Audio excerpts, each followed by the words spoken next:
Did you break it? Oh. Welcome to Dad Bod's Crab Cakes and Sports, where husky middle aged men share insight on the latest Baltimore sports news. From the bank to the yard and beyond, we're breaking down the Ravens, Orioles, Terps, and more.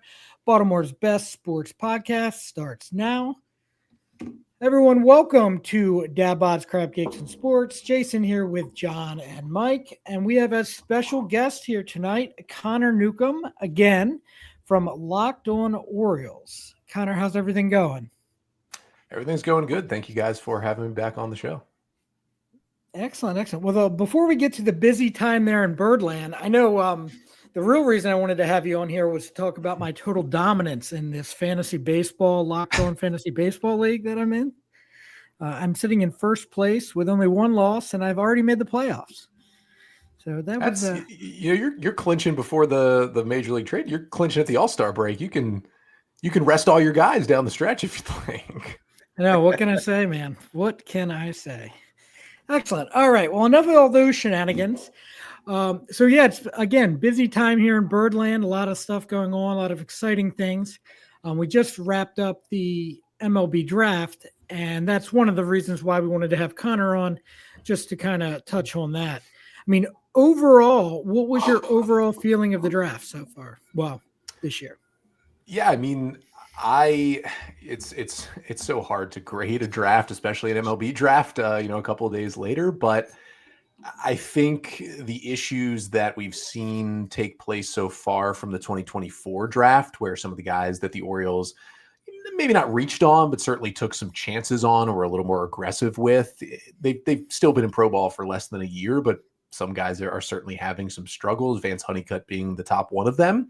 They went a different way with their draft, and you can't lie. A lot of it has to do with the fact that after getting that pick from the Rays for Brian Baker, they had not only the most draft picks, but they had the biggest signing bonus pool in MLB draft history, at least since they went to that format back in 2012. So you would expect a team with those kind of resources, and it's been generally so good at drafting since Mike Elias took over, to have a good draft.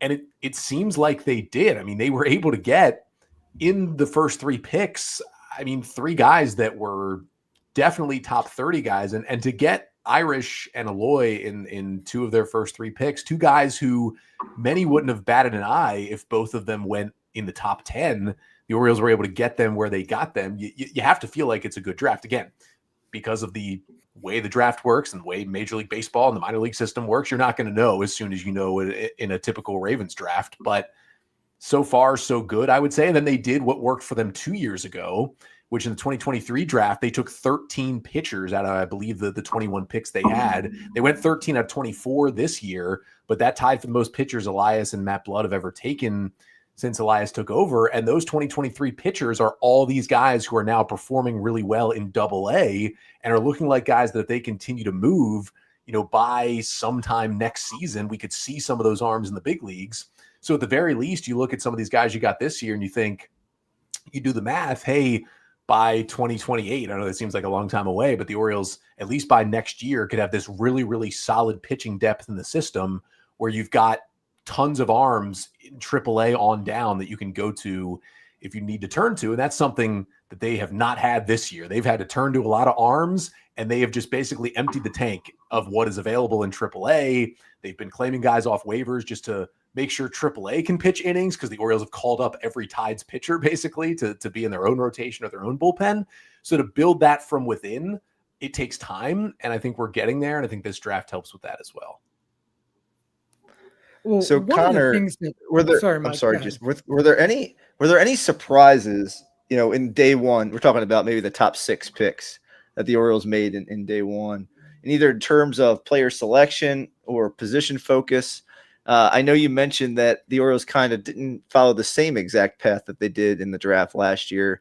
I think they did a lot of swing and miss guys with big power potential previously, college, shortstop types.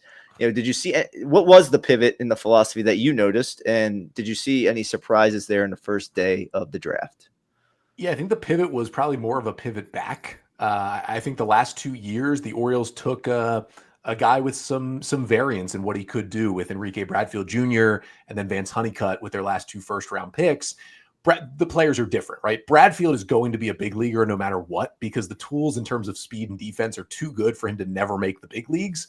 With Bradfield, the question is, will he just be a fourth outfielder for his entire career, or those crazy bat to ball skills? Can he hit the ball hard enough to really be a major league center fielder? The goal would be he's somebody's great leadoff hitter. Can he at least be a good number 8 or 9 hitter for a big league team for a long, long time? Honeycutt's a little different because there's a floor where he doesn't make the big leagues, because the defense and the speed are not what they are for Bradfield. It's just the tools in the bat that you can dream on are so much better. He has a higher ceiling than Bradfield, no doubt about it, but he's got a lower floor. So those are guys where you take some chances, because there is, and again, you're picking lower, right? Elias used to pick 1, 2, 5, like you're picking 17 and 19. It's going to look a little different, but you're picking two guys where neither of them could be big league regulars. There's a legitimate chance that neither of them are. I just think Ike Irish's bat is so polished at this point, where even if he doesn't stick at catcher, between right field, first base, DH, like he's going to be a big league regular for somebody in a couple of years. And Eric Longenhagen over at Fangraphs, so I trust a lot of his stuff on prospects. He said that Irish, basically among the college hitters, he felt was going to be the fastest mover in this entire draft, basically saying there's a chance Irish is the first hitter out of college to debut in the big leagues that comes out of this draft. And the Orioles were able to get him at number 19. So that's fun too, when you're thinking, how can a draft help a team that's trying to retool quickly? Well, taking the hitter that might be the closest to getting to the big leagues, I think certainly helps you there. And then you take Caden Bodine, who is another guy where it's like, I guarantee you he's going to be a big leaguer. It's similar to Bradfield in that case, where he's such a good defensive catcher. He's a switch hitter. He's got great bat to ball skills. As a catcher, I mean, unless he suffers just the most serious injury, which we hope never happens, he's going to play in the big leagues. You get that floor. And then you basically take infielder Vance Honeycutt. Instead, you take him 31st instead of kind of putting a lot of your capital and your draft capital and your number 1 pick on him at 17th. And Aloy and Honeycutt have some similar features, except for Aloy had a little less alarming swing and miss numbers, and he also won the Golden Spikes Award, which Honeycutt did not. So yeah, there's a similar profile, but when you take that guy 3rd instead of 1st, it looks so much different for your draft class, because it's like, you know what? Aloy may flame out and the swing and miss might be too much. He might be this great athlete that bounces around and plays a little big league baseball, but never really becomes that guy. That's okay when you've taken 2 other guys ahead of him who you know are going to be big leaguers at some point. That hurts you a little more when you take him with your first pick. And so that's where I think really the pivot back was. Ike Irish is right in line with the Colton Cowser, Heston Kjerstad, Jordan Westberg type picks that the Orioles made early on. I think they went back to that. And some of it was, I don't think anybody thought he was going to fall. And he did. And there's questions about why. We don't have to get into that. But he was there, and you take him for the talent on the field. And again, I think even if he's not a catcher, like you could look up in 2027 and Rutschman, Basayo, and Irish could all be on the roster having this really fun rotation where Adley gets more rest and they're all in the lineup, and you can kind of dream on that a little bit. Yeah, that's what I now. Oh, sorry, John. Go ahead. Sorry, Jason. I don't know what I like, but I mean, I was seeing that about Irish, was that he, breaking his patella or whatever he broke earlier in the season may have been something that actually, dropped him a little bit, but also gave him an advantage in pro ball, because now he's been, he's not just a halfway decent catcher. He's a, I can play right field. I can do these other things to move his stock up. But like my question, and I think you were the one who was talking about this, I was just looking at the Orioles draft class, and there's a ton of guys from places that nobody knows where these places are. Who, like, I know Ashland because I lived in Ohio. I know it, and I know it has I believe their baseball coach has been there for like 50 years or something. Like, it's a very productive school. But then you were talking about, I think you were the one talking about this on the Locked On Orioles the other day, of just University of the Cumberlands, University of West Florida, Odessa College, so do you give a lot of credit to the Orioles scouting staff in the way that this is handled, or where are we placing the credit? Because Jason, you said the other day, I was thinking B+, maybe A-. Now I'm in your guys' school where you think it's a solid A, but where do we place the glory? Who do we give all the credit to for this? Yeah, I mean, for those later round picks, you got to give it to that scouting team and the combination of the video guys who are going out there and helping you find the data on these guys, which is not readily available. Like if you take a pitcher in the SEC, like for example, the Orioles took JT Quinn with that competitive balance pick between the second and third rounds, right? That was a pretty highly selected pitcher for Mike Elias. That's a guy who pitched 2 years at Ole Miss and 1 year at Georgia. You've got as much data as you could possibly ask for in terms of a college baseball player in JT Quinn. He's pitched a lot of innings. All of his games are on ESPN Plus or on TV. Like you can see him. When you go and find Kalen Hampson out of the University of the Cumberlands by way of Australia in the 8th round, who's a 4-year pitcher at schools you've never heard of, you got to dig deep. I mean, they have a website. I was able to easily find his stat line for his senior year, but you got to dig to just find how hard he throws his fastball. You know, you got to go there. You got to be there with a radar gun. You got to talk to him. And then you really got to be on it in terms of what makes him good. And I've watched a little video on him and scouts have been pretty high on him. And I think he could be the Braxton Bragg of this draft. They were actually both taken in the 8th round, where Bragg now, unfortunately, there's a forearm issue going on, but he's probably the best pitching prospect in the Orioles system and is already in Double-A 2 years later. And that could be Hampson because of the stuff and where Bragg was at a little bigger program. He was at least playing Division I baseball, but he wasn't in the SEC. They're finding these guys. And this year they took it to the extreme. I mean, they've done this every year, especially later rounds. They find guys from these junior colleges.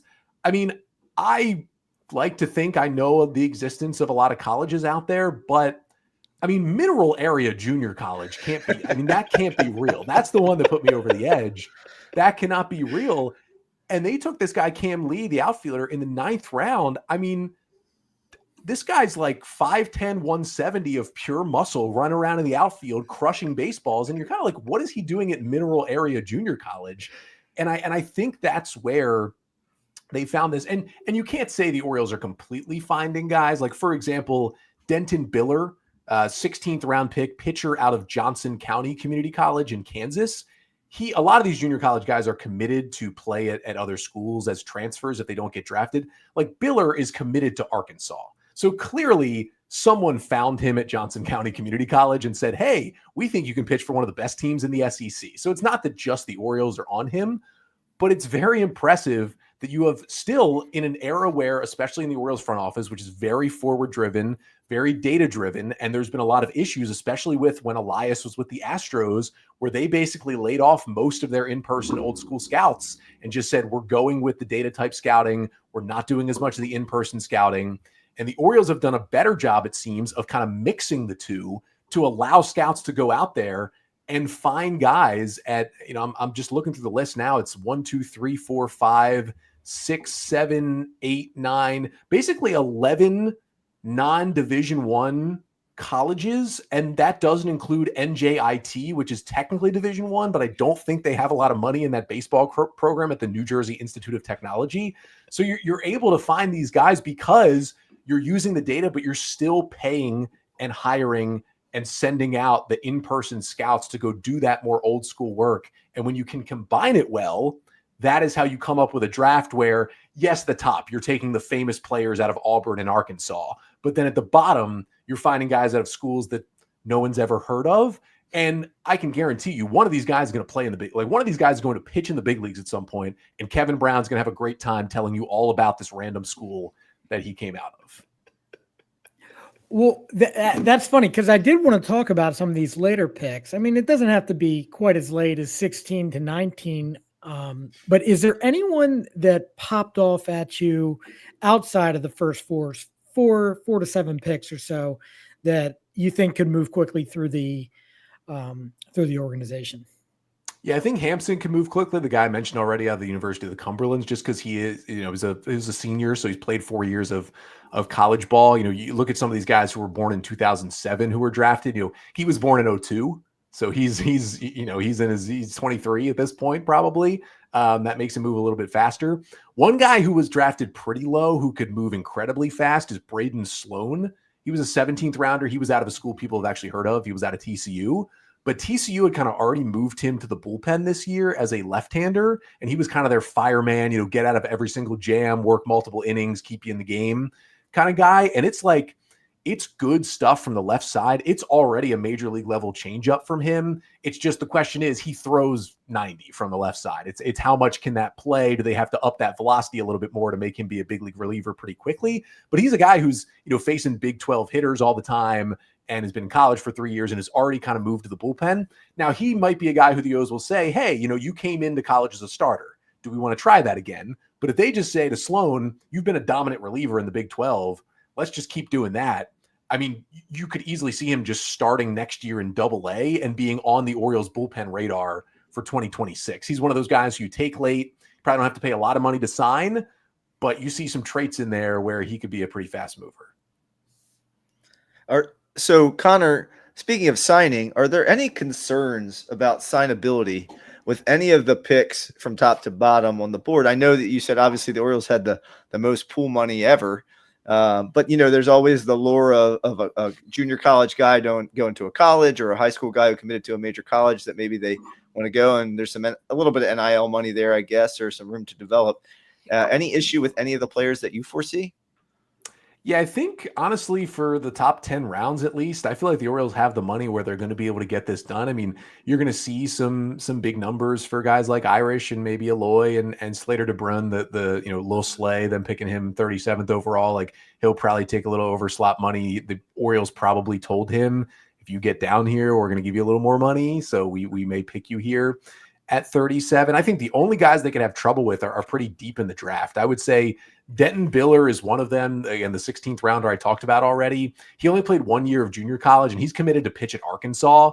So you got to think about Biller, right? He's 16th round pick. If he goes and pitches at Arkansas for 2 years and is in their rotation and is on SEC Network every Friday, Saturday night, and he's putting up good numbers, like he can easily jump up 300 plus picks in the draft and just make himself way more money. Plus going to be getting a little bit of NIL money just to go to Arkansas. You would think he can make himself a lot more money. So I do think the Orioles would have to offer him some more. And I could see that playing out where he just says, I'd rather go to Arkansas and really see if I can be like an SEC ace. Like maybe he thinks that's in there. It's probably more likely he's a reliever for Arkansas for a couple of years, but at this point in his career, he's only played 1 year of college. He still sees it as possible. And the other guy would be Cole Johnson. He was a high school outfielder they took in the 18th round. He's out of Georgia. He's committed to Georgia Tech. He's basically that one pick you make every year where just in case someone at the top doesn't sign. So say, RJ Austin out of Vanderbilt, 3rd round pick, had kind of a down year for Vandy. Say RJ Austin says, you know what? I want to go back to Vandy for 1 more year. They're going to pay me money. I'm going to get back to the hitting I did my sophomore year. I'm going to become one of the best hitters in the SEC. I'm going to go in the 1st round next year. And maybe you can't sign Austin, so you have all that extra money. You throw it at a guy like Cole Johnson to say, hey, I know you were picked in the 18th round, but here's 3rd round money. Would that convince you to not go to Georgia Tech and join our system? And that's what they did with Creed Willems a couple of years ago to stop him from going to TCU. They've done it with some other guys in the past. If they sign everyone up early, I think Cole Johnson could end up being like the only guy they don't sign just because they don't have any money from him to not say, go be a starting outfielder at Georgia Tech and play on TV and not have to ride the bus in minor league baseball. So that's really the only guy I would say that there's a big worry with. So my other question is, as I looked at these pitchers, we drafted a couple very tall pitchers, early in the draft out of Michigan State and things. And so how much confidence do you have in the Orioles minor league pitching to help increase these guys' velocity, to not mess too much with, the tall guys, the want is to throw straight over the top, but that can also, backfire, screwing your arms up and things. My high school coach's son was 6'8" in the Cardinal system, and they screwed his arm up because they want to throw over the top. But how much faith do you have that they can add 3, 4, 5 miles an hour to some of these guys' fastballs just with a throwing program and things like that? Yeah, that's going to be the plan with the top pitcher they took, Joseph Giroux, who they took 58th overall. Now the new record for Mike Elias for the highest he has drafted a pitcher. And it's legitimate 6'7". I mean, some places have him 6'8", and he's throwing from like a 3/4 or below delivery. So it's this very odd, you look at this guy towering over you on the mound and the ball's coming from down here. And I think the O's are going to continue to let him do that because there is not fully embraced research, but a little bit of research that actually the lower arm slot could help save your elbow a little bit rather than going right over the top. At least the hard, I'm throwing 100 from 3/4. If you drop down a little bit, it could help at least save your shoulder some, or maybe more of your elbow some. So that hasn't fully been bought into, but some teams think that way. And because he has so much funk, basically the last thing Jerwa has to do is just add velocity. Like, he was throwing 91 at Michigan State. If he's 94, you don't have Chris Sale. That's too much. But you've got like a Costco brand Chris Sale, basically, if he's throwing 95 from that arm slot, because of the stuff he already has and he possesses to get drafted that highly out of Michigan State. No shade to Michigan State's baseball program, but it's not Georgia where they took JT Quinn. Whereas JT Quinn, like, he's a big guy, 6'6", who throws over the top and does it while already throwing 97. So I don't know if there's a lot of velocity to add to a guy like Quinn. For Quinn, it's more about, let's get the command right. Let's add a pitch because we think you can be a starter. People are saying, oh, the Orioles took Quinn too highly because we just think he's a major league reliever. Why are you taking a reliever that early? The Orioles think this guy's a hard-throwing starter, and they think they can add a pitch. Maybe it's not as much about velocity. It's about command. It's about adding a change up to make sure that he can get lefties out and be a starter. So those are some of the things that they've done with those recent picks, and the guys like Braxton Bragg and Levi Wells and Trey Gibson and Nestor Herman, all these guys who kind of came out of nowhere and are now just one of the better AA rotations in minor league baseball right now, and could be knocking on the door of the big leagues at some point next year, is because the Orioles have added, and not a lot of them, it's been velocity. There's been a couple it's been velo, but it's been more so you add a pitch, you maybe change an arm angle a little bit, you work with them on their sequencing, where they're throwing the ball, and they've had success here. Now, the next step is, can you get these guys to the big leagues? And that is where we haven't seen it yet. We've seen them turn some relievers into big leaguers, and that is great. That is certainly helpful. But as we've seen this year, you need that bank of starters. Relievers are great. Starters are much more helpful. They throw way more innings. You need that bank of starters. Now, luckily, these AA guys, if most of them avoid injury, they'll be in AAA next year. So they kind of start to add finally to your bank of starters you can go to. But that needs to keep happening. And that has been happening because the Orioles it wasn't about the Orioles not taking a pitcher in the first round. Say they would have taken a pitcher with their second pick this year. That would have been awesome. It's still one pitcher. At the end of the day, guys get injured. You just need a tonnage of arms is really how you need to go at it. And that's what they've been doing the past couple of drafts. 13, 12, and 13 is the amount of pitchers they've taken in the last 3 drafts. So you got to work one-on-one with each of these guys, find out what works for them. And it's not throwing it at the wall and seeing what sticks, because you're doing a lot more intentional work with each of these guys than just throwing them out there and saying, hey, one of them will be healthy enough to get to the big leagues. But that can kind of be the draft strategy. Matt Blood and Mike Elias can say, let's take as many of these guys with these interesting traits. At some point, 3 of them will be big leaguers, and 1 or 2 of them might be a big league starter. And we'll give them to our pitching coaches. But they've done a good job of kind of curating those guys in the minor league system. And it's just that last bridge they haven't set up is they've finally started drafting and developing these guys, getting them into the high minors. They're popping on lists. They're showing up on prospect lists, nationally and top 100 lists. Now they have to get guys out in the big leagues. And we saw, we've seen a spurt from Cade Povich, and we saw a spurt from Brandon Young the other day. And we unfortunately haven't seen the spurt yet from Chase McDermott, but I'm hoping that's coming. But you need good teams have 5 more of those guys that I just named. And that's kind of it for the Orioles right now. They need to continue to get those guys to AAA into the big leagues. And like for me, I keep pounding the desk, and I did before the draft and during the draft, on I would much rather them take at the higher spots in the draft, continue to load up on bats and guys that are going to be on the field 5 to 7 days a week, and not the guys that are going to be on the field every 5th day or maybe a reliever down the road. Because I think not only can you find that later, you can then take all these hitters that you drafted and package them to go get a Burns or an Eflin or someone they've done in the past. And I've just looked at these message boards over during the draft and beyond, and people are losing their mind that they didn't take pitchers and that they took 2 catchers. And I mean, I heard you say it on your show.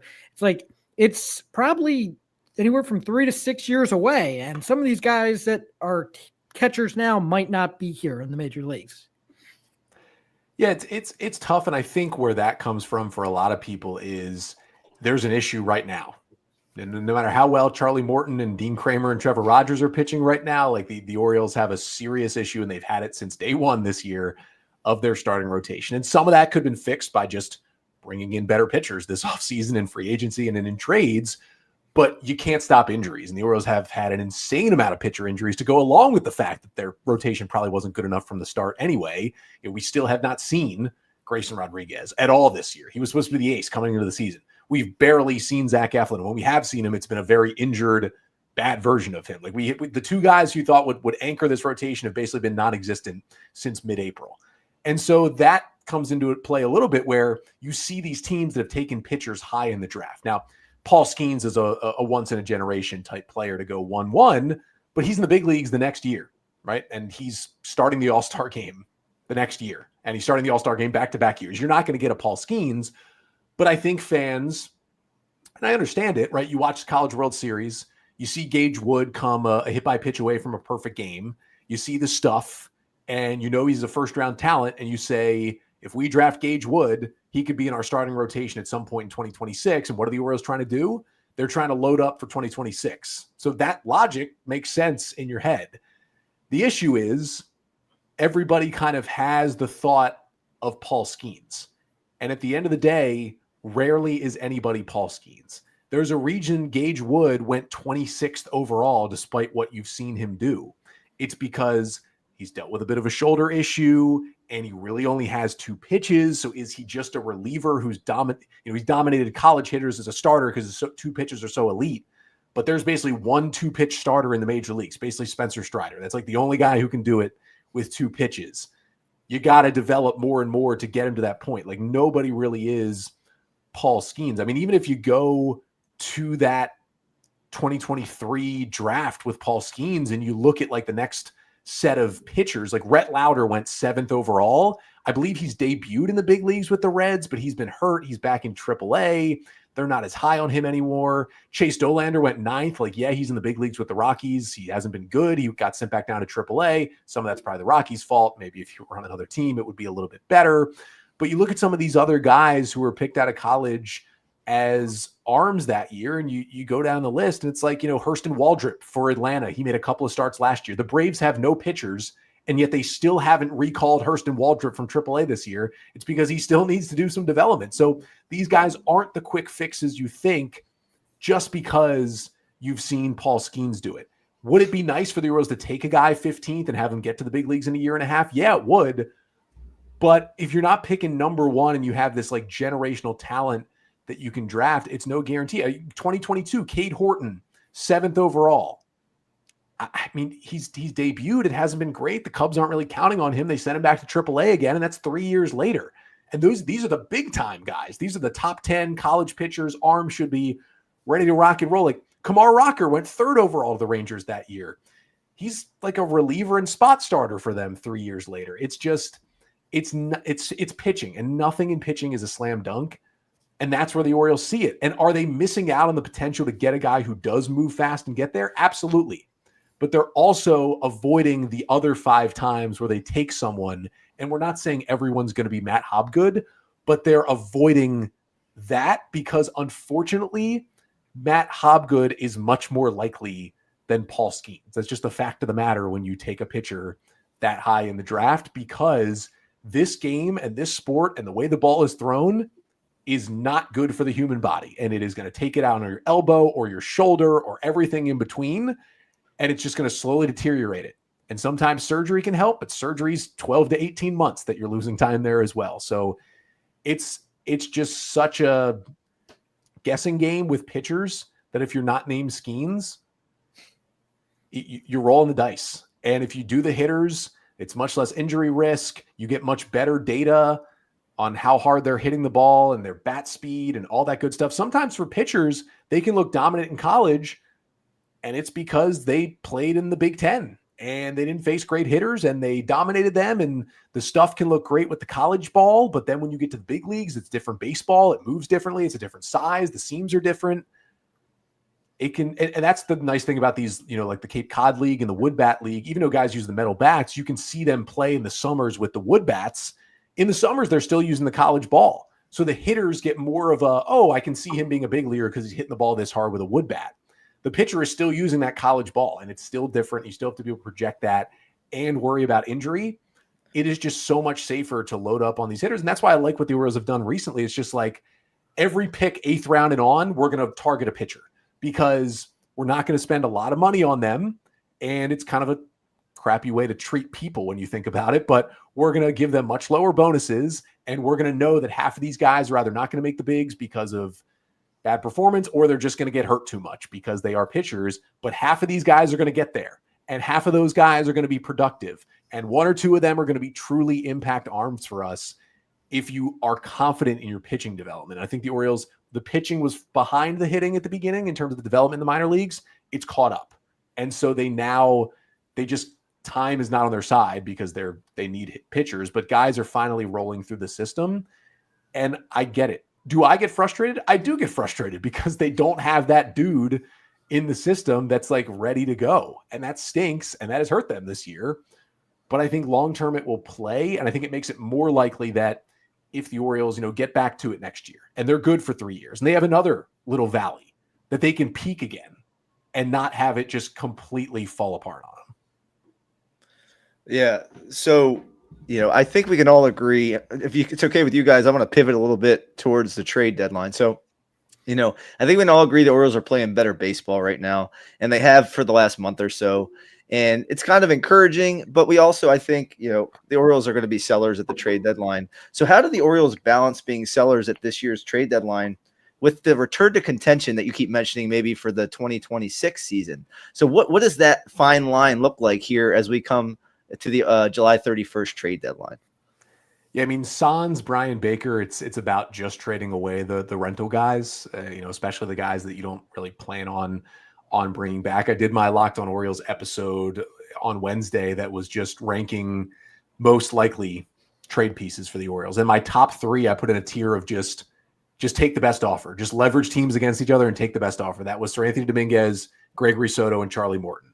Morton because he might retire, and he's pitching really well right now, and he's pitched really well in the playoffs in his career. Someone's going to want him. Honestly, multiple teams are going to want him. Trade him away. You have no plans on bringing him back.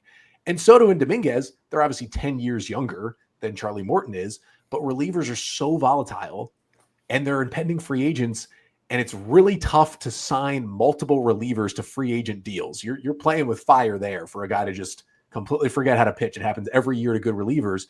You sell, if they're rentals, you sell high because every team wants a rental reliever. So you just get teams to bid against each other. Dominguez might be the best righty and Soto might be the best lefty in terms of rental relievers that are out there. You just get the best you can. And I would love for them to get closer to the majors type pieces, guys who could be ready in 2026 and will help next year's Orioles. Even if they haven't debuted yet, if they're on a timeline where they can debut next year, that should be the type of guys that the Orioles are going after. But that can sometimes be hard. Like, what if your two offers are this pitcher in AAA who's probably going to be ready by next year, but there are some questions, or these two 20-year-olds in high A who they have, a much higher ceiling, but we're going to have to wait 3 years for them to be at the big leagues. Like, how do you balance that? 3 years ago for Mike Elias, it's an easy decision. We take the 20-year-olds. Now it's, I think, going to be really tough, and I think really interesting to see what he values if he gets two offers that look kind of different like that. But I don't think you're not trying to move Jordan Westberg, right? You're not trying to move Colton Cowser. These are guys who are going to be in the middle of your lineup in 2026 when you try to win again. But there's a lot of other guys who may not be back. And I think the most intriguing decision is Ryan O'Hearn. I think he provides something to this lineup that a lot of other guys don't. I think he has better bat-to-ball skills and better patience at the plate. And he still hits the ball hard, and he's a lefty, and he's gotten much better defensively at first base. So you could stick him there every day moving forward if you needed to. But he's also, at the end of the day, a 31-year-old corner bat who has 3 years of good and a lot of years of bad. And so what do you pay that guy? What's he worth on the trade market? He's going to be so intriguing to me.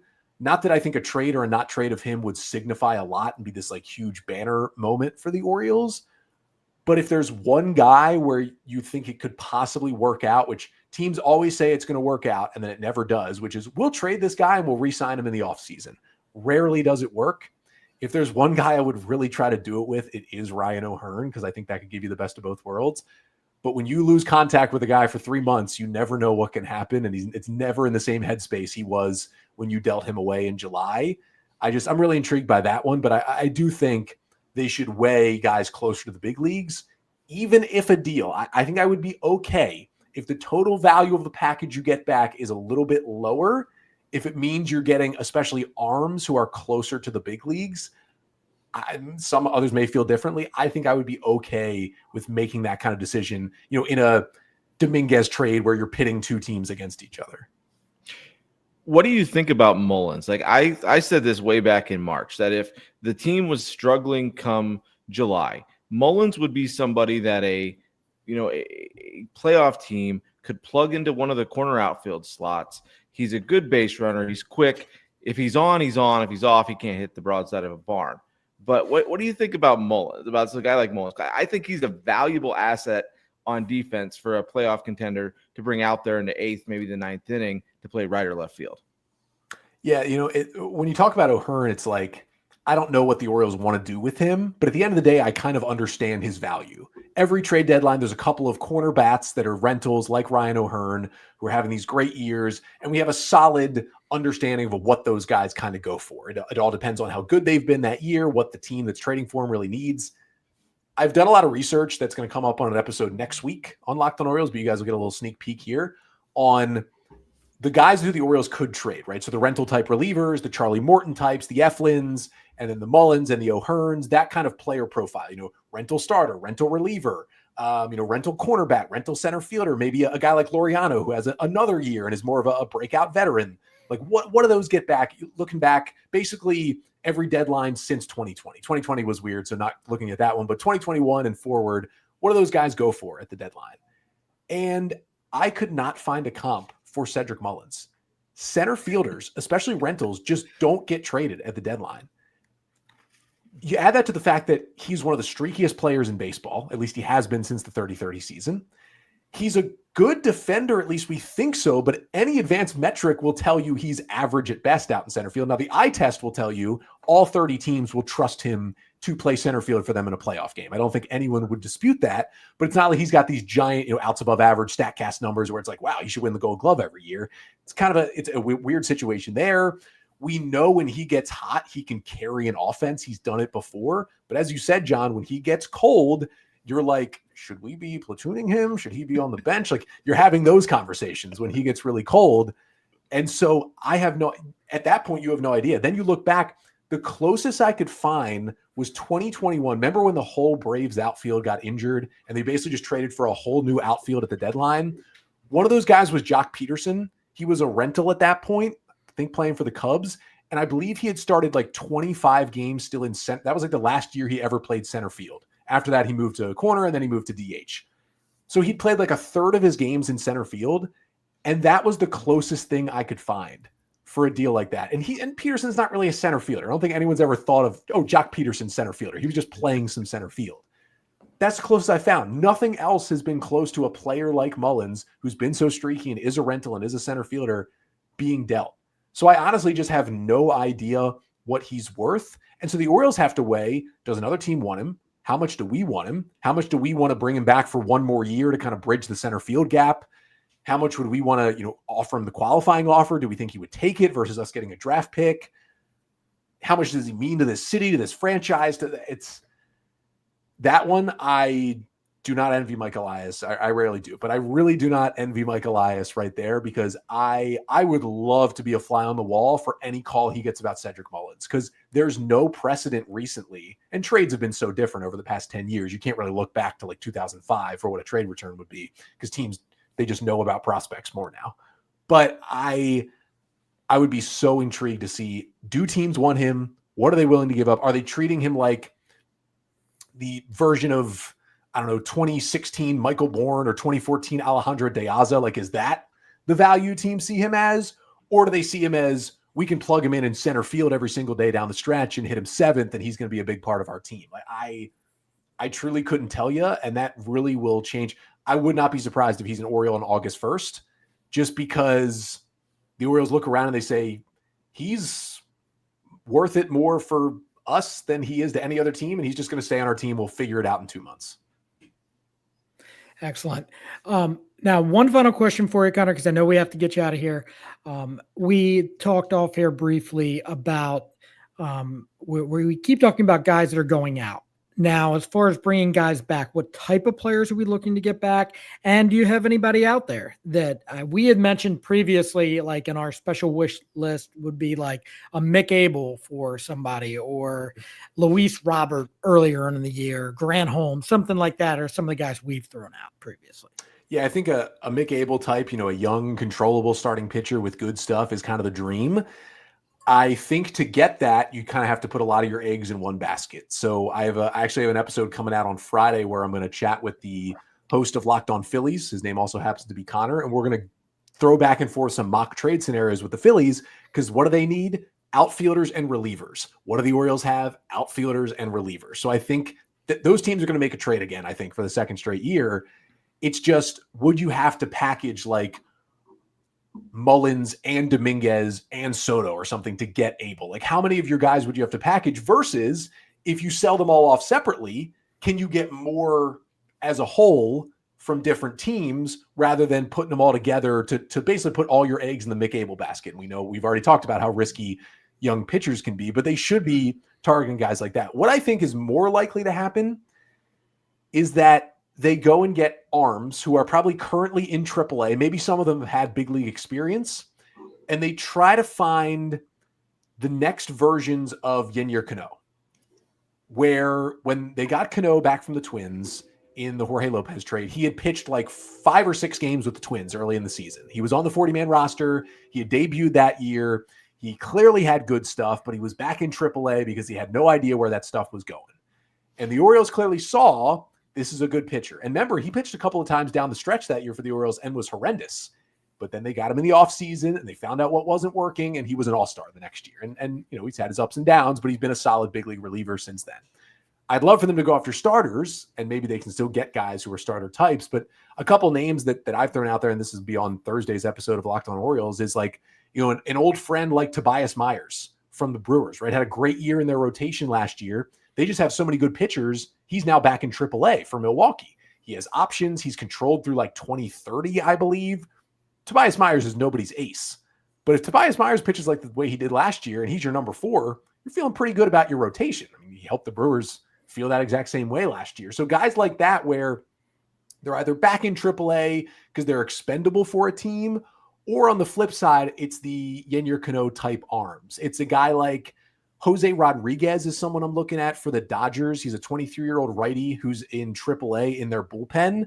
And he's got it's like a 5+ ERA, but he's got these insanely high strikeout rates with a pretty low walk rate. It's this awesome stuff. He's just still 23 and kind of trying to pull it all together, but he's already in AAA. Like, the O's went and got a guy like that with this awesome stuff and these huge strikeouts. Like, he could be big league ready in 2026, and he could be your next Cano type. So maybe if you're not able to package everything together and get like a Mick Abel, which I think would be the dream, to get somebody where you feel like, hey, opening day 2026, this guy's in our rotation. That would be the dream type of player to get. If you can't get that, it's targeting these guys who are just going to help your pitching staff in any way. And this bullpen's going to look different next year. I mean, you're going to have Baker already gone. Soto's going to be gone. Dominguez is going to be gone. They could even trade Kittredge this year. Cano's shown some shakiness. Aiken's coming up on free agency after next year. It's going to look totally different in that pen. You're going to need some new, fresh, younger arms to kind of fill in there. And those are guys I think they could target with big stuff and could certainly help them. But at the end of the day, if you get 4, big league ready relievers, is that better than 1 starter?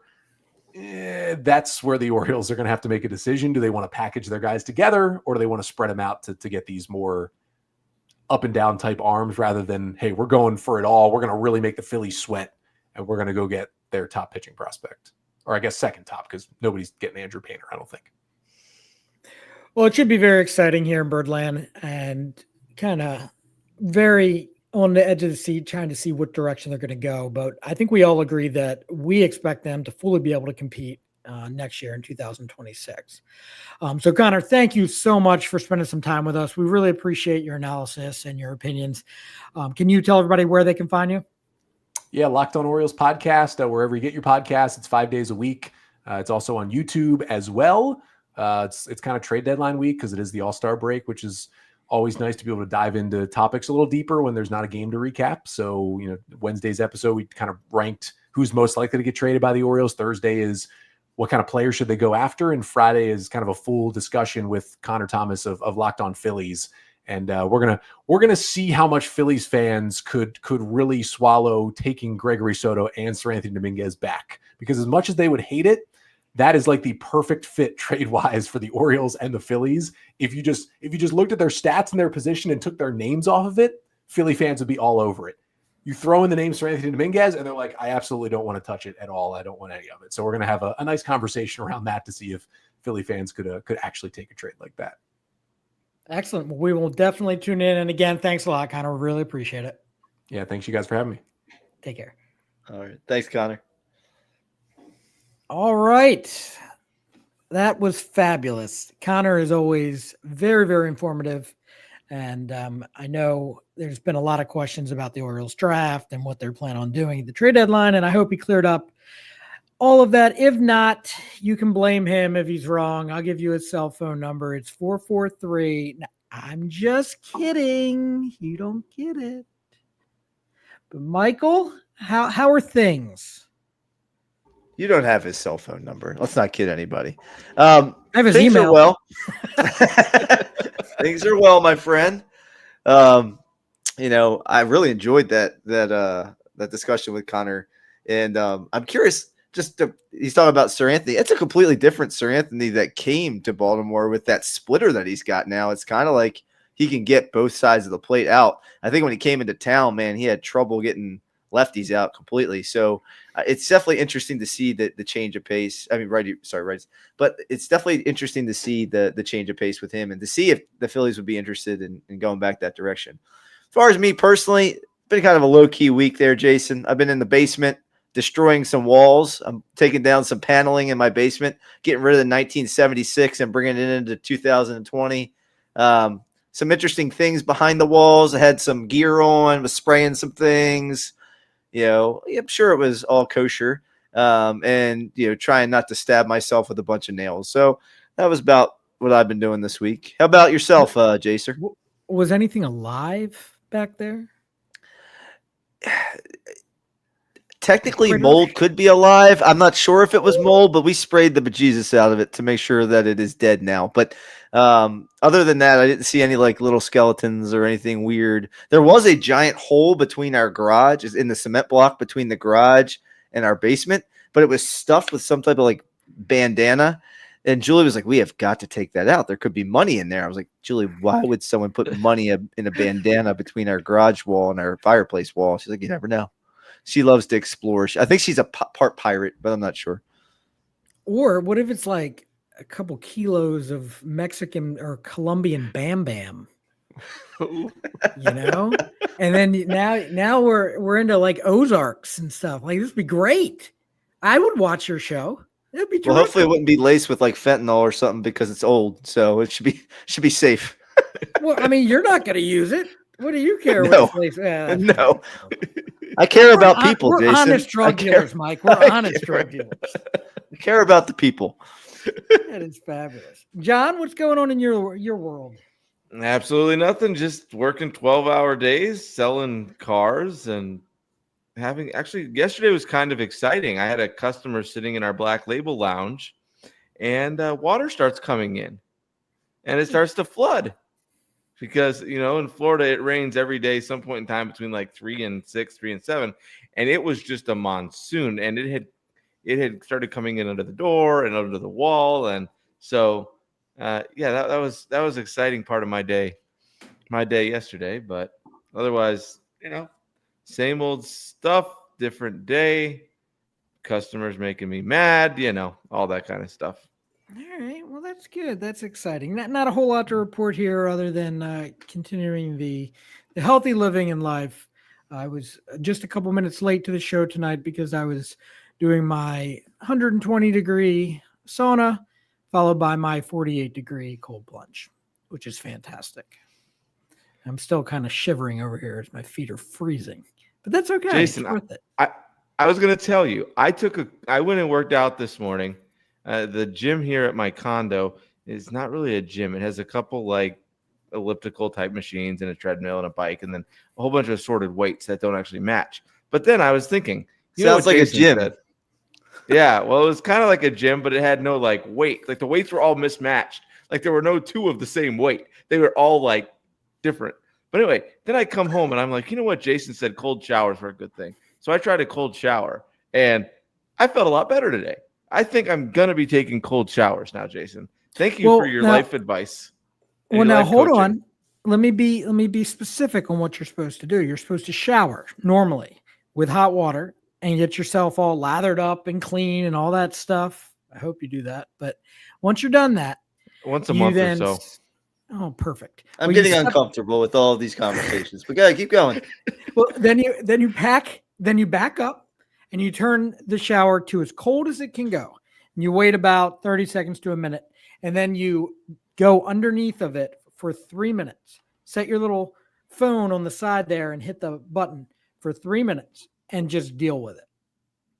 And focus on your breathing. That's how you because you're shocking your body. You don't want to just go in at room temperature, blah, blah, blah. You want to be hot and then go cold. Well, if I'm exercising, my body's already shocked. It's like, what is happening? What's going on? I'm not sure I can do all this shocking things. This isn't a normal Wednesday. Where are the chips? Right. Crap. Well, I was like all sweaty from doing the elliptical for 45 minutes. So I did the cold shower and it was a pretty shocking experience to my body, but it felt good.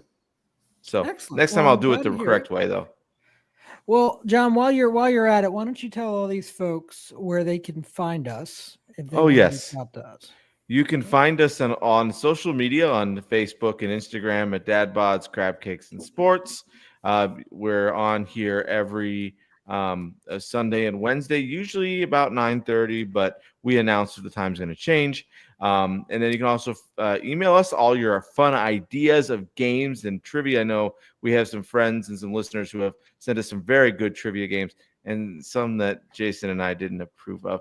But it's dadbods_crabcakes_sports at gmail.com. And then on your drive the next day, you can listen to us on all the major podcasting platforms, Amazon, Spotify, Apple, iHeartMedia, all of those. And we love to hear from you, and we'd love to shout you out and get some new games and fun things like that. Fantastic. All right. Well, despite all of Mike's efforts of trying to get rid of the greatest sports trivia game ever, we are going to do Dad Bod Sports Jeopardy again. We have brought it in the history of the universe, right? In the history of the universe.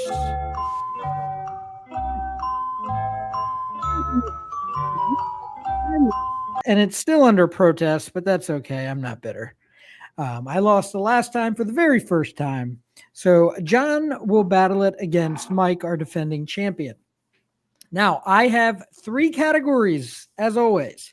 The points are 100, 500, and 1,000. And then we go to Final Jeopardy as well. The categories are MLB, so Major League Baseball, hometown heroes.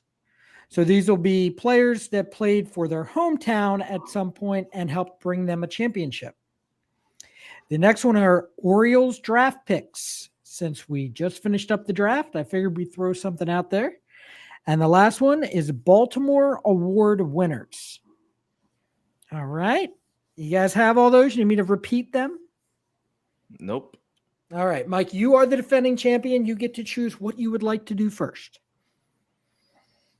Let me so it's hometown heroes, O's draft picks, and Baltimore Award winners. Yes, correct. Now the hometown heroes are Major League Baseball only. Okay. Let's go hometown heroes for 100. All right. This longtime Tiger and St. Paul, Minnesota native joined his hometown team in the 1990s and led them to a world championship in dominating fashion.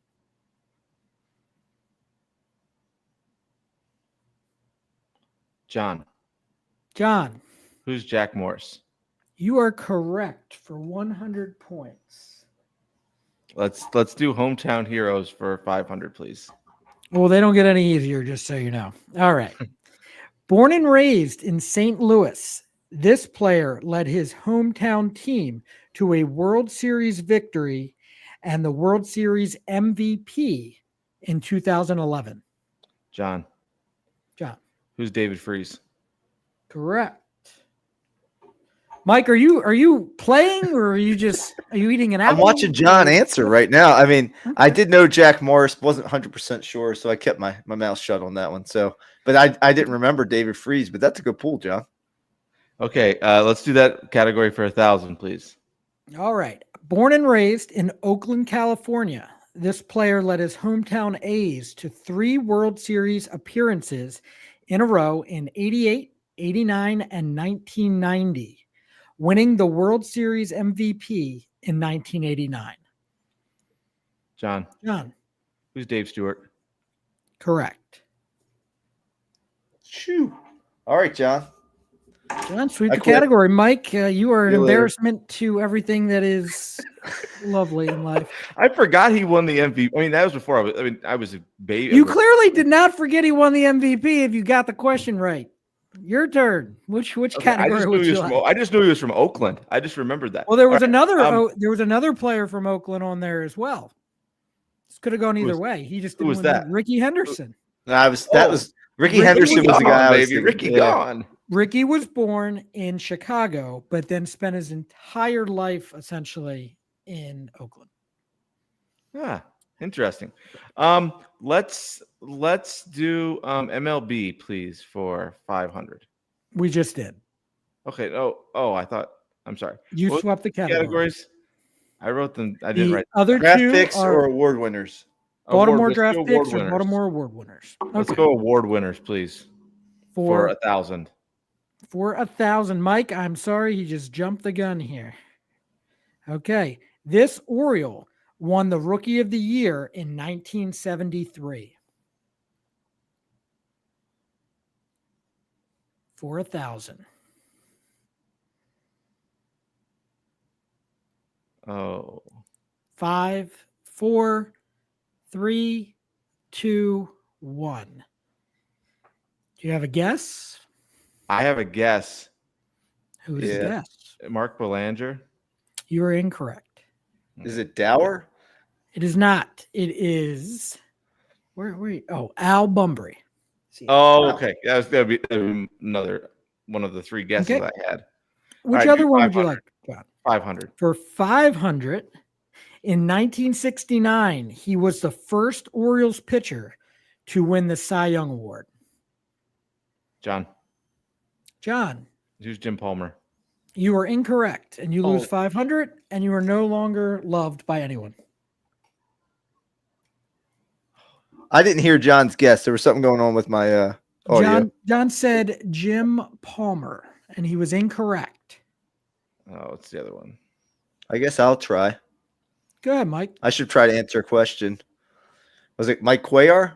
You are correct for 500, Michael. Lord. On the board. Right. So just the Lord. John now has 1,100. 1,100, and Mike has 500. Mike, would you like to finish the category? No, let's go Baltimore Orioles draft picks. Or is it Orioles draft picks or any Baltimore draft picks? Baltimore Orioles draft picks. Let's go 500. For 500, the only Orioles player selected in the first round that became a Hall of Famer.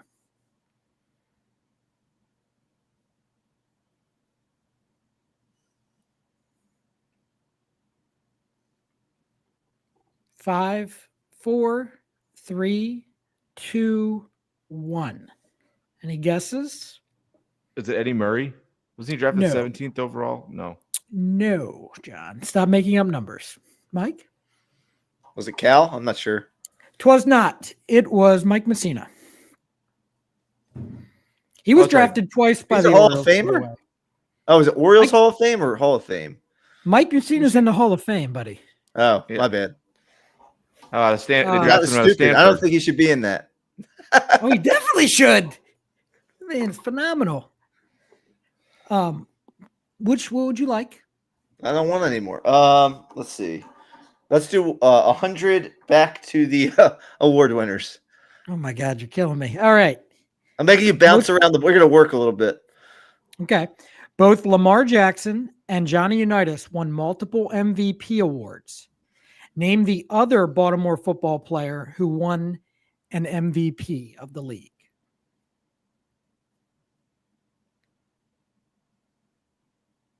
Mike? Hi, Mike. Was it Burt Jones? 'Twas Burt Jones. Well done, Michael. All right. Yeah. F that other guy you're playing against. Good job, Mike. Well done. All right. Redemption. All right. So let's go. I guess what we have 100 for the draft picks. Correct. Okay. Drafted in the 3rd round, this infielder won the Rookie of the Year award and played in more than 5 All-Star games and won 3 Gold Glove awards and won a World Series. Drafted in the 3rd round. Mike? Cal Ripken Jr.? False. You lose. Tried. He did a lot of those things, but it's not him. He only won 2 Gold Gloves, 1991, 1992. 5, 4, 3, 2, 1. Time is up. It is Eddie Murray. Yeah, that's what I would have guessed. It was Rip. Right. I knew it wasn't Ripken. Now, is there only one question left? Is that where we're at? There should be. Yeah. All right. So this is for 1,000. Okay. Orioles draft picks. Cal Ripken Jr. with the 4th Oriole selected at the 48th pick. That's the 2nd round of the 1978 draft. Who was the Orioles' 2nd pick at 29th overall? Again, and that would be the 2nd round of the 1978 draft. In front of Cal Ripken, there were 3 players taken before him. Yeah. Just so you know, none of them are in the Hall of Fame, in case you're wondering. At least before Michael Jordan, one person was in the Hall of Fame. 5, 4, 3, 2, 1. These guys do have a connection to each other as well, just besides being teammates. It's Larry Sheets. All right. So that is it. Well done. We are doing Final Jeopardy. Michael, you have 500, and John, you have 1,100. And the Final Jeopardy question category is from the draft to the hall. There's a draft in my hall sometimes. I just put a little wedge a little towel under the doors and things like that, and kind of helps out. Well done. I don't have a piece of paper or a pen, Jason, so I'm going to do it on my phone. What does that say? I can't see the screen. There's nothing on the screen. It's a blank screen. Okay, very good. All right. You guys ready for the question? Yes. 4 players have been selected number 1 overall in the MLB draft. And, let me say that all over again. 4 players have been selected number 1 overall in the MLB draft and have gone to the Hall of Fame. Ken Griffey Jr., Joe Mauer, and Chipper Jones. Who's the 4th?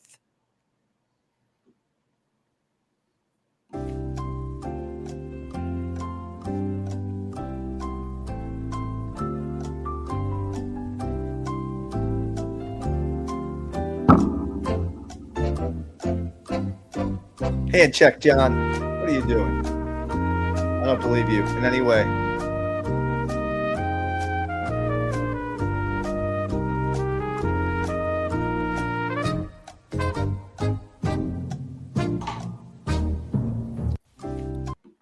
Okay. Would you guys, Mike, you are trailing. So did you risk it all, my friend? Yeah, I don't know the answer. What did I put? I scribbled something here. Alex Rodriguez. No, but nice guess. Did you risk it all, though? You have 0 now? I did. Yeah, I risked everything. John, what did you risk? I risked nothing. You pansy. God. Yep. I knew it. I risked nothing, and I didn't even have an answer. Wow, you guys suck. This guy has Oriole ties. Meaning he played for them for 3 years. Tied. He's tied. It's Harold Baines. Really? That's No, I just made it up. All right, no, John. no, like that's an active listening, Jason. You actively right. listen. Really, So, that's a John, very interesting fact. So, Mike, I apologize that these were so hard. I did it on purpose because John pissed me off the last time we played with his ridiculous questions that like no one would like. You don't even include Orioles or Ravens or anybody like that. Which questions were those, Jason? Every single one of them. One that you didn't know about Mark McGwire not being in the 600 home run club, and then you were trying to say I was giving false answers? No, that was stupid. All right. I swept your one hard category, Jason. Yes, you got lucky. I'll give you credit for that one. I don't think trivia games are necessarily about luck. It's more about like skill and knowledge. Well, that's okay. You somehow won this week, and you'll have to deal with playing me whenever we play again. I mean, knowing Mike, we won't get to play till Christmas, so that'll be fine. That's right. Probably. It'll be holiday themed. There you go. All right. So, Mike, did you have any random questions for us that you wanted to go over, or did you decide not to do that? Which is fine. I decided. What's your favorite color? No, I don't. All right. Don't have anything great. No, but what's your favorite color, really, though? What's your favorite color? My favorite color? It seems to be like blue, I guess. Just not even on purpose, but I guess so. So it's not very exciting, you know. The funny thing about the what's your favorite color question is my son Josh has had like 12 different favorite colors in like 8 years of life. And he expects me to remember every single one of them. So I'll be like, all right, so I got you a gold soccer ball because you said that was your favorite color. He's like, Dad, that was like 3 favorite colors ago. I have gold, and then it was blue, and now it's lime green. You should have known that. I'm like, oh, God, help us. Oh, Julie, wow. write these down for me. Yeah, I need help. Write these down. Yes, funny. keep track of these as they change. Allie's the same way over the years, and Ashanti was too when she was younger. And then they'd like, no, and I'd be like, I know it's pink. She's like, no, that was before. I go, well, that's What's stupid. the other one? Yeah, it was at least on the list. It was close. Okay, so we're going to go over briefly the golf tournament that's going on starting tomorrow, the Open tournament in British land. And Mike, do you want to take over here? Give us a rundown. Who are the favorites? What's everybody leaning towards? Who's going to win this one? So the Open this year is at Royal Portrush in Ireland. It is the 3rd time it's been held there. The last time was, I believe, I can't remember. It was in the 90s, I think. But Shane Lowry was the winner the last time that the Open. It may have been 2019, actually. It might have been 2019. Shane Lowry was the winner the last time it was held there.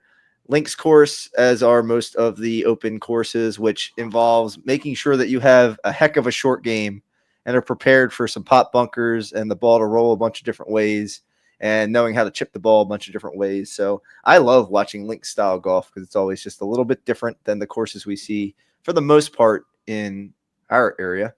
But the favorites, betting favorites right now are the same as they have been for most of the majors. You're looking at Scotty Scheffler and Rory McIlroy as the top 2 guys this week. But I'm curious about your thoughts.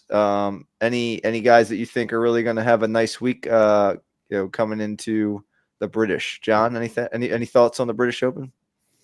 As I've done a little bit of research on this, it seems like that Jon Rahm is getting quite a bit of chatter on DraftKings as of yesterday. He was number 2 behind Scheffler. Then in some other ones, I've seen him down 5, 6, 7, 8, 9, 10, somewhere in that ballpark.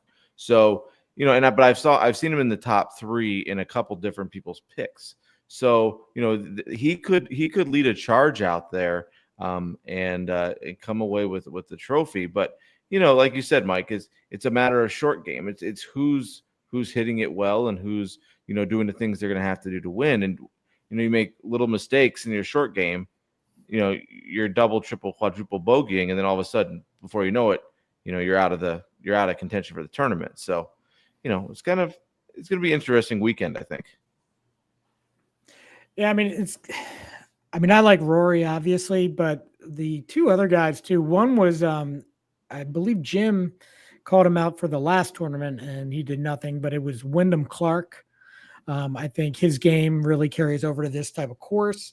And then the English guy, the English feller, Matt Fitzpatrick.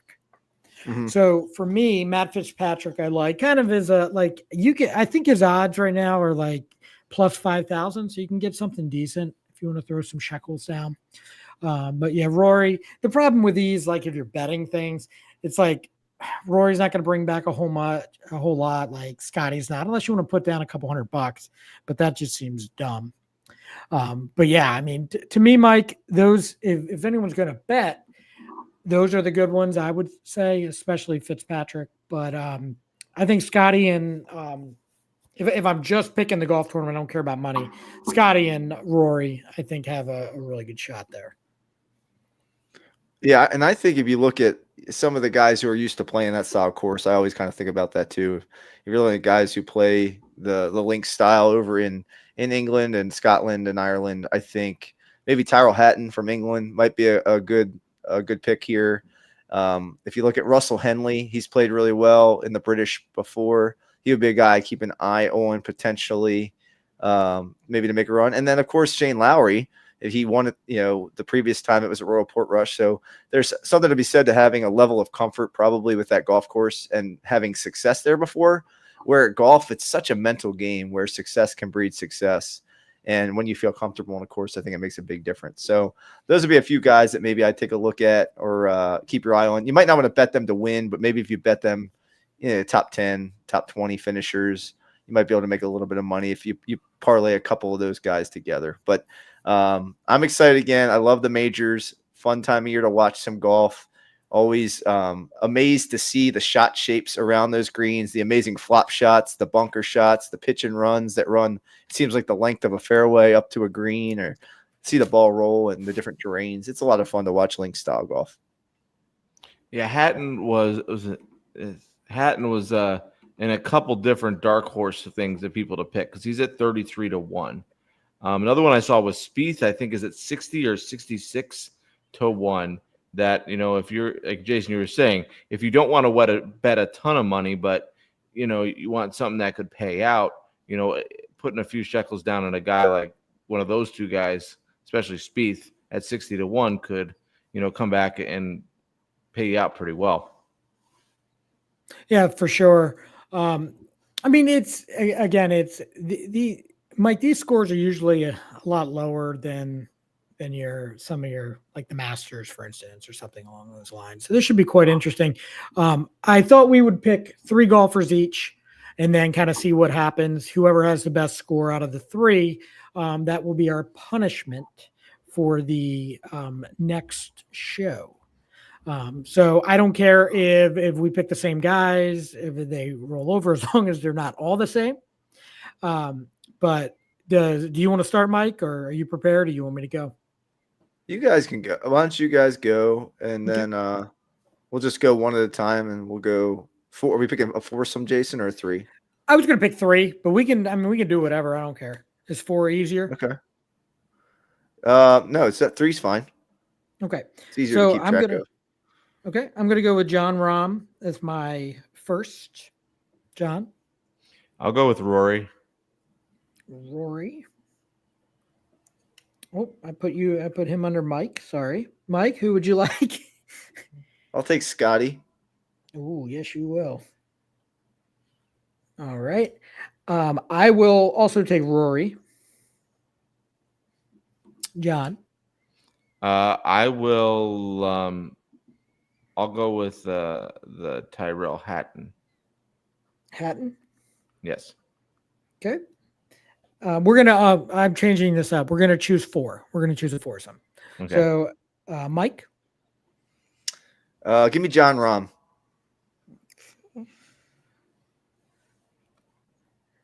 I'm gonna go Victor Hovland. And John. I'm gonna go John Rahm too.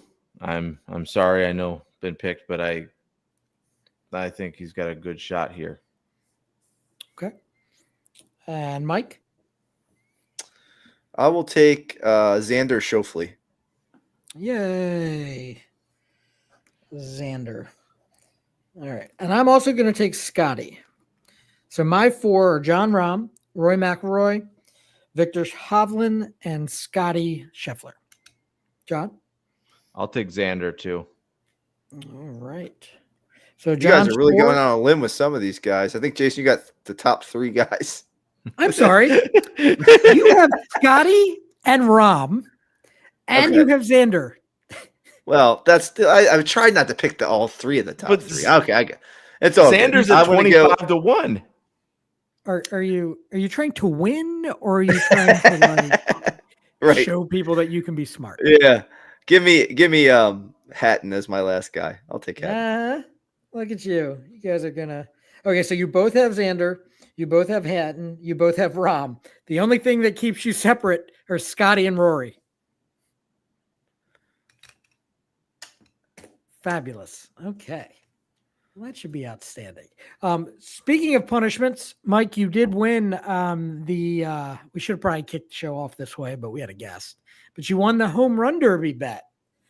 You did pick what's his face? The catcher, Kyle Raleigh. Yeah, the big dumper. Guy. Both my guys almost made it to the finals. I lost. But that's so did mine. John, where were your guys? Out. well done, John. And you had the first. The embarrassing part is you had the very first pick. I know. You still managed. I know. On that one. I know. Well, I figured got shut out of the semifinals. Well, I figured a catcher had never won, and I figured it was going to continue. So, Mike, you did well. Good job, Mike. I'll give you the golf clap. Well, I will tell you this. After round 1, I was a little concerned. My guy made it by like 0.8 inches or something. I don't know. It was some ridiculous number. They had the same exact number of home runs, and the footage was identical, and they had to go to like inches to figure out who had the longest home run for him to even advance to the semifinals. And then he went off after that, which was awesome because Jason Junior Caminero looked ridiculously good, and he looked like he had energy for days. I put some shekels down on Caminero to make the finals and then to win. So my make the finals bet covered my bet and then some for the winning. But it would have paid off pretty well if he would have won. I actually think, ironically enough, that kid that robbed his home run, that I know they gave him that home run, but like him robbing it and like slowing down momentum, like they kept talking about how Caminero was like a groove guy, and once he gets going, he just hits them. And then you stop the whole thing to go over the robbed home run that the kid caught during the contest. So I was like, oh, interesting. I only paid him $10. I didn't even pay him that much. So that's crazy. I think it was a really nice catch, by the way. It was a great catch. That was so. Can we talk about I'll get your punishment. I'll have that for you guys next episode. But let's talk a little bit about the All-Star game. Because did you see the Hank Aaron light show thing that they did to honor home run number 715? Yes, I did. Yeah, no. Oh my gosh, phenomenal. That was so cool. That was one of the coolest things I've ever seen at an All-Star game. And and the All-Star game itself and the swing off thing that they did, I thought Atlanta did a really, really nice job. I think the only commentary was during the Derby was that they didn't the commentators didn't talk a lot about the kids making some great catches on the outs, which was like the one you said, Jason. That guy jumped up and robbed the home run, and it's a kid, right? Can you really get mad at that kid? He's just playing. He's having fun. He's just doing his best to have fun out there. I'd have done the same thing. Like not even realizing where you are. You're just tracking the ball. You're going to catch it. You're competitive. As long as ESPN has this contract, I really think that Chris Berman needs to be on there. Like he always did a really good job of doing stuff like that. And you're right, Mike. It's like you can somehow take it beyond just these guys hitting the ball over the fence, to me at least. Yeah, I missed most of the Derby. I watched the highlights. I was at work until almost 10 o'clock or 10:30 on Monday night, even though I was supposed to leave at 7. But yeah, I thought I kind of fell asleep during the All-Star game a little bit, but then I woke up and I'm like, it's tied. What are they going to do? And that swing off was pretty cool. I thought that was but I saw the viewership for the All-Star game was down like 15% or something. Did you guys see that? I didn't. I was actually curious to how that went. I mean, it was a very exciting game, though. Like, I mean, the National League jumped out. 2-0 right away, and then they added on those 4 runs, and then the American League answered right back with those 4 runs.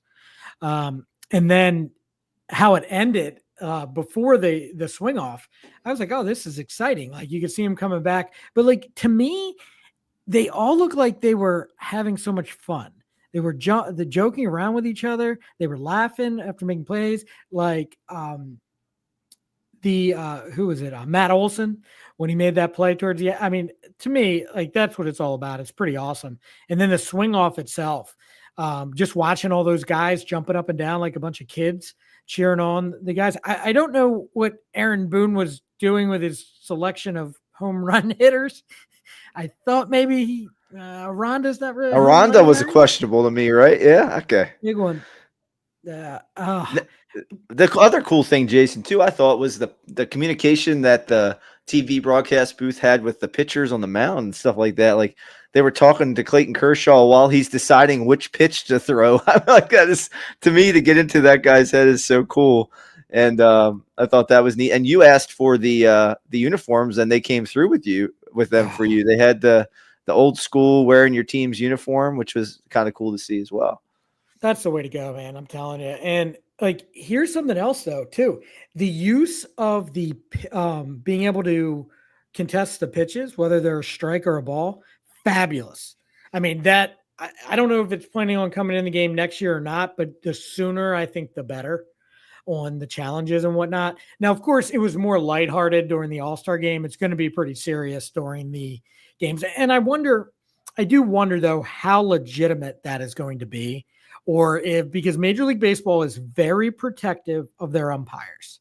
So do they constantly want the computer to say they were wrong and then have a whole nother problem on their hands? So I don't know, like that's kind of what I was thinking when I was watching. Well, and I was listening to an interview on MLB Network today with Rob Manfra, and he was saying that they have the technology too, that they're getting to the point where they can do the check swing, like the check swing to see if they went all the way and that kind of stuff. And he goes, well, what if there's a play where there's a check swing and a ball strike issue with it? Like, you got to work through all the different nuances of what that might look like. But, you know, I think you're seeing maybe the future of some of that stuff being used, and they're getting to the point where communication is quick enough where they can probably do it. My question for you, Jason, listening to Sports Talk here in Baltimore, and just I listened to some national shows today with the swing off. Is that something you could see implemented in extra innings during the regular season? I guess most teams average between 10 and 15 extra inning games during the regular season. And obviously that can be the difference between making or missing the playoffs. The current format, you put a ghost runner at second base, right? And then you play the game like usual.